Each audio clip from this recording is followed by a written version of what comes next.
Essaawa ey'okufuna ku mulungi mu kwegomba linnya lya Paati n'erya Mwana n'erya Mwoyo Mutukuvu. Amen. Ayi Mukama wange Yesu, nzikiriza ddala ng'oli sakramenti ettukuvu ennyo erya Ukarisitiya, okwagala okusinga ebintu byonna, era neegomba okufuna mu mwoyo gwange. Mu kaseera kano nga bwe tusobola kufuna mu sakramenti, jangu mu mwoyo ne mu mutima gwange nkwaniriza, nkwewongera nzina, anti nga mpulira kumpi nninga akufunye. Amen.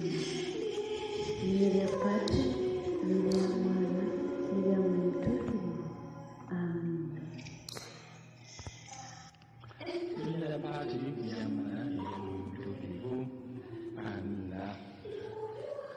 Erinnya ly'Omukama Yesu Kristo, Omukama wa Katonda, n'okufa ekimu Mukama Mwoyo Mutukuvu bibeere nammwe mwenna.